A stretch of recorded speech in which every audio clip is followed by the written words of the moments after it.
वळूया पुढल्या महत्त्वाच्या बातमीकडे। काँग्रेसला देखील सोबत घेण्याची राज ठाकरेंची इच्छा आहे। संजय राऊतांच्या वक्तव्याने चर्चेला उधाण आलेले आहे। मनसेच्या युती संदर्भात काँग्रेस सोबत चर्चा सुरू आहे असं राऊत म्हणतात। राज ठाकरे म्हणाले की काँग्रेसलाही सोबत घ्या असं राऊतांनी वक्तव्य केलेलं आहे।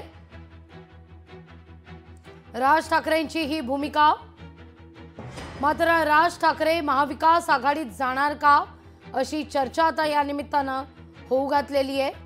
पाहूया आपण राऊत नेमकं काय म्हणाले। महाविकास आघाडीमध्ये जर नवीन घटक घ्यायचा असेल तर नक्कीच एकत्र बसून चर्चा करावी लागेल असं माझं म्हणणं आहे। आणि काँग्रेसचं नेतृत्व दिल्लीमध्ये, काँग्रेसच्या नेतृत्वाला इथे अधिकार घ्यायचा, कोणताही निर्णय घ्यायचा अधिकार नाही हे मान्य केलं पाहिजे। जसं अजित पवार किंवा आहे तुमचे एकनाथ शिंदे हे निर्णय घेऊ शकते, त्यांचा निर्णय अमित शाह घेतात दिल्लीत। काँग्रेसचंही तसंच आहे। महाराष्ट्रात 3 पक्ष आहेत जे स्वतः निर्णय घेऊ शकत नाहीत। एक पक्षाचे अध्यक्ष खरगे साहेब आहेत, ते दिल्लीत निर्णय घेतील, आणि दुसरे जे 2 पक्ष सरकारमध्ये सामील आहेत त्यांचा निर्णय अमित शाह घेतात, कारण तो त्यांचा मालकीचा पक्ष आहे। ज्यांचं नेतृत्व दिल्लीत आहे ते दिल्लीतून निर्णय घेतील। आम्ही सगळे उरलेले लोक महाराष्ट्रात आहोत, आम्ही महाराष्ट्रात निर्णय घेऊ। महाविकास आघाडीमध्ये जर नवीन घटक घ्यायचा असेल तर नक्कीच एकत्र बसून चर्चा करावी लागेल असं माझं म्हणणं आहे। आणि काँग्रेसचं नेतृत्व दिल्लीमध्ये, काँग्रेसच्या नेतृत्वाला इथे अधिकार घ्यायचा, कोणताही निर्णय घ्यायचा अधिकार नाही हे मान्य केलं पाहिजे। जसं अजित पवार किंवा आहे तुमचे एकनाथ शिंदे हे निर्णय घेऊ शकते, त्यांचा निर्णय अमित शाह घेतात दिल्लीत। काँग्रेसचंही तसंच आहे। महाराष्ट्रात 3 पक्ष आहेत जे स्वतः निर्णय घेऊ शकत नाहीत। एक पक्षाचे अध्यक्ष खरगे साहेब आहेत, ते दिल्लीत निर्णय घेतील, आणि दुसरे जे 2 पक्ष सरकारमध्ये सामील आहेत त्यांचा निर्णय अमित शाह घेतात, कारण तो त्यांचा मालकीचा पक्ष आहे। ज्यांचं नेतृत्व दिल्लीत आहे ते दिल्लीतून निर्णय घेतील। आम्ही सगळे उरलेले लोक।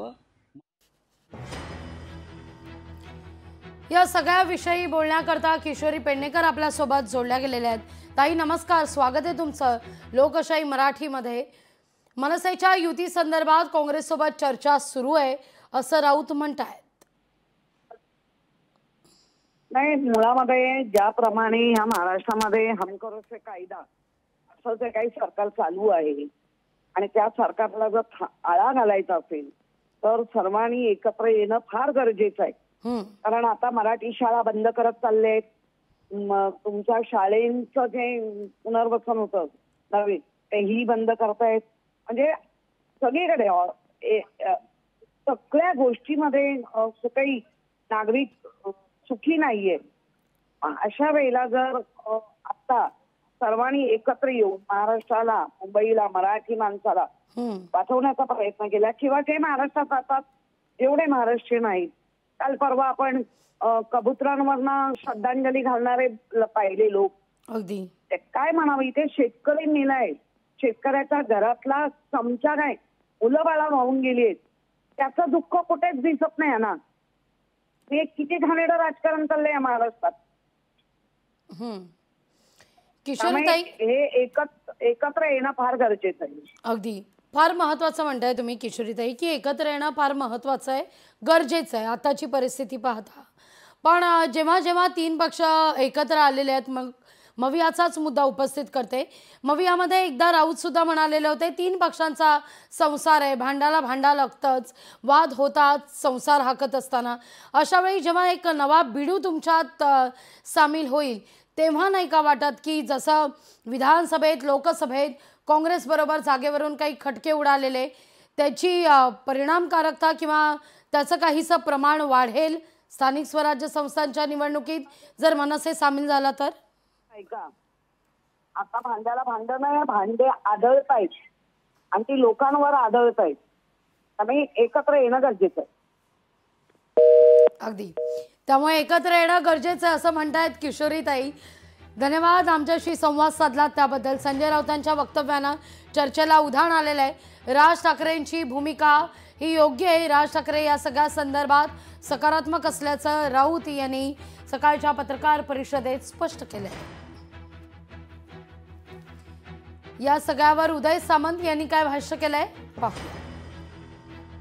काँग्रेसच्या महाविकास आघाडीच्या सहभागाबाबत आणि राजसाहेबांच्या त्या महाविकास आघाडीमध्ये येण्याबाबत मी मगाशीच बोललो की ज्यावेळी राजसाहेब महाविकास आघाडीमध्ये येत आहेत की येत नाहीत मला माहीत नाही, परंतु काँग्रेसला येण्याची संमती आहे असं जे सकाळी सांगण्यात आलेलं आहे, तर त्याच्यामध्ये राजसाहेब नक्की ही महाविकास आघाडी करत असताना स्वातंत्र्यवीर सावरकरांबद्दलची काँग्रेसची नक्की भूमिका काय आहे हे विचारतील.